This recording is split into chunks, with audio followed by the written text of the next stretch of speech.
Welcome to the empty horizon. Keep in mind that this is an empty horizon. There are no visible boats.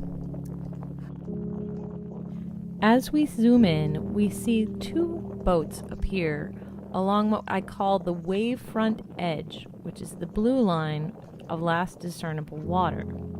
We also can see, as we zoom in further, something I call the mirror line. It is a reflection that forms under the boats after they pass the wavefront edge.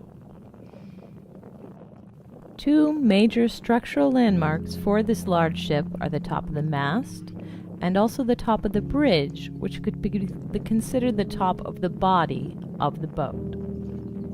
It is clearly very large. The mast represents approximately 1/3 of the full height of the boat. Instruments and equipment attached to the mast structure create a visual line that divides the mast approximately in half. This interval therefore represents approximately 1/6 of the overall height over the water. As our target ship passes behind another boat, we can see that it is not going slowly. It is doing something that mariners call making a land against the other boat in a noticeable fashion. We can also note that although the wavefront line is the same, it's consistent for our point of view, the mirror lines are different and unique to each object that is being reflected. The next time that this ship passes against other boats, we have a demonstration of the foreground, midground, and background effect. None of these boats is particularly close to one another in real space, but they look as if they are based on composition. May I also note again that this is not a slow-moving boat. It is traveling at significant speed over water. The background sailboat demonstrates for us an additional factor, the low-lying mist layer that sits over the water and acts as a distorting lens. Both effects are very well illustrated by this next motorboat, seen here entering on the left. The variations in density of the suspended water create visual distortions not unlike that of antique glass. The distortion is most observable in real time rather than when it is paused.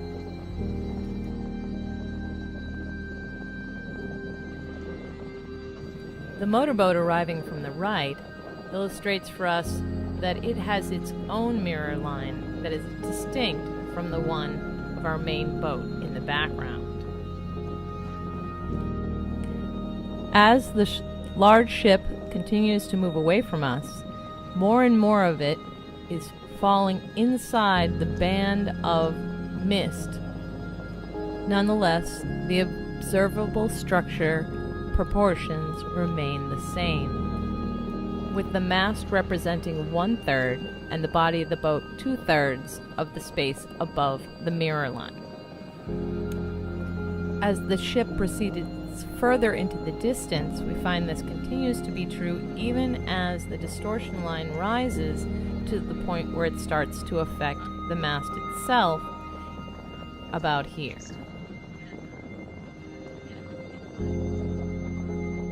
The ship continues to move away from us, getting smaller in the distance. The amount of the ship that is inside the distortion continues to rise. As the distortion increases with distance, the white inflatable tender sitting on the deck becomes a white smear and melts into the sea, until only the davit that deploys it remains.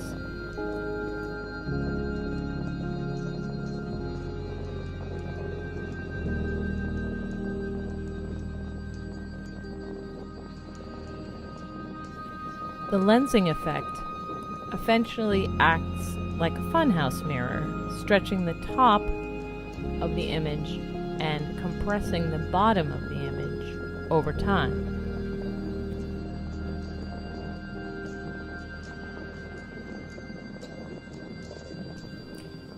Here, as our ship passes behind a channel marker, we can make several observations. The channel marker has its own mirror line very, very close to our wavefront. By contrast, the mirror line for the ship is much higher, seeing as it is much further away. Another indicator is how much smaller the ship has appeared to become. It is now more or less 1 story tall, maybe much less.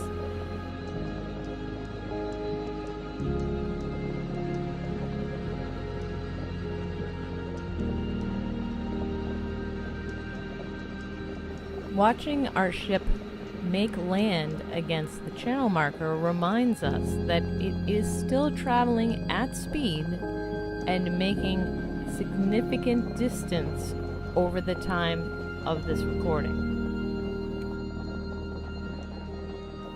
At this point, both the top of the mast and the spreader bar level are above the height of the channel marker.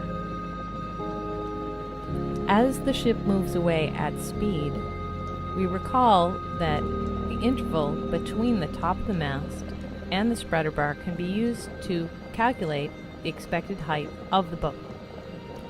That height is in no way inconsistent with the mirror line as we see.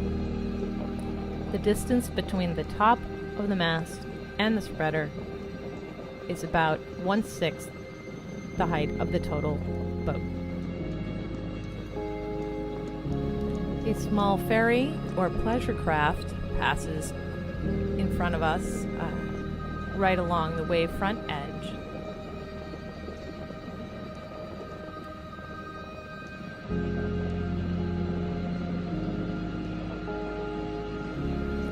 And then another much larger ferry passes inside the band of distortion with its own nearer mirror line.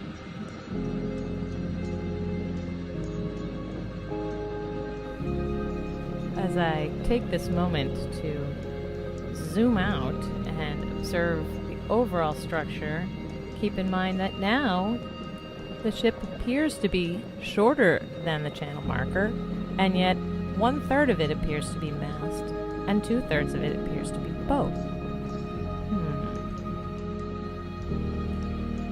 Oh, and I'd almost forgotten. This started out as an empty horizon.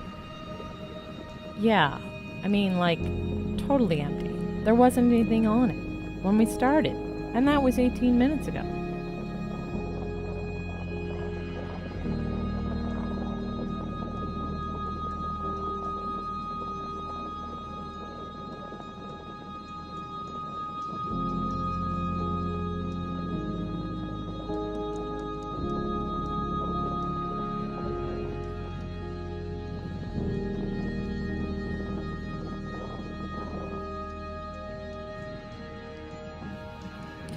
One last time, to be clear, the distance between the mast top and the spreader bar and its distance from the mirror line is not inconsistent with the entire boat still being present above the mirror line, but hidden by distortion.